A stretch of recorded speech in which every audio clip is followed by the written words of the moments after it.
गठबंधन, इसको लेकर?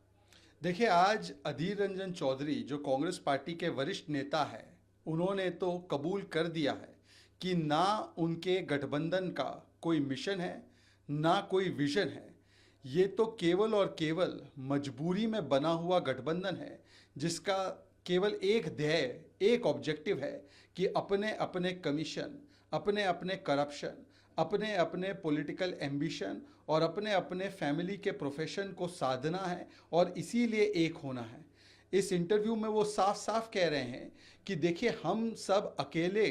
तो मोदी जी और अमित शाह जी के द्वारा जो भारत के लिए कार्य किए जा रहे हैं, जो विकास के पथ पर आज भारत चल पड़ा है, जिस प्रकार से मोदी जी आज भारत का मान ऊंचा कर रहे हैं पूरी दुनिया में, उसको रोकने के लिए हम अकेले अकेले तो सक्षम नहीं हैं। इसीलिए चाहे हम एक दूसरे को कितना ही क्यों ना कोसते हो, एक दूसरे को क्यों ना एक दूसरे को गालियां देते हो, हम एक साथ आ जाएंगे ताकि मोदी और अमित शाह जी को रोक सके, अर्थात भारत के लिए जो काम हो रहे हैं उसके अंदर अड़ंगा लगाया जा सके। और आज इसी की वजह से दिखाई भी देता है कि जब कोई मिशन और विशन नहीं होता तो ये तथाकथित विपक्षी एकता का सेतु बनने से पहले ही कैसे जल समाधि लेता है। आज आप देख सकते हैं कि आम आदमी पार्टी के खिलाफ कांग्रेस पार्टी के नेता बाजवा बोल जाते हैं। आज यही अधीर रंजन चौधरी जी तृणमूल कांग्रेस को डिक्टेटोरियल कहते हैं। वहीं पर सीताराम येचुरी जी और वृंदा करात भी तृणमूल कांग्रेस के खिलाफ बोलते हैं और बोलते हैं इनके साथ गठबंधन नहीं होगा।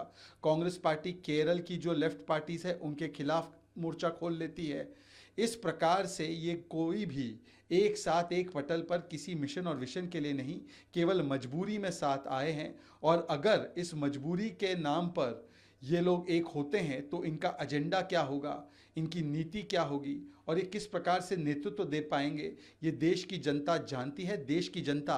किसी मजबूरी वाले गठबंधन को नहीं, मजबूती वाले नेता को चाहती है। और इसीलिए 2024 में भी लोग इस मजबूरी वाले नहीं, मजबूती वालों के साथ ही खड़े रहेंगे।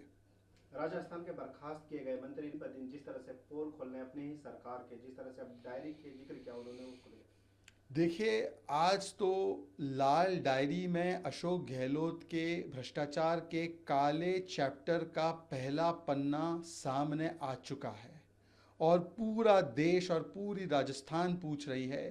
कि इस लाल डायरी में जो नाम सामने निकल कर आ रहे हैं, गहलोत जी इससे घबरा क्यों रहे हैं, गहलोत जी इसका जवाब क्यों नहीं दे पा रहे हैं, क्यों गहलोत जी कभी लाल डायरी के संदर्भ में इस पूरे प्रक्रिया को पटल से हटाने का काम करते हैं, लाल डायरी के नाम और निशान को असेंबली से हटाने का काम करते हैं। कभी अशोक गहलोत जी कहते हैं कि इस लाल डायरी में कुछ नहीं है, कभी अशोक गहलोत जी जिस प्रकार से गुडा जी को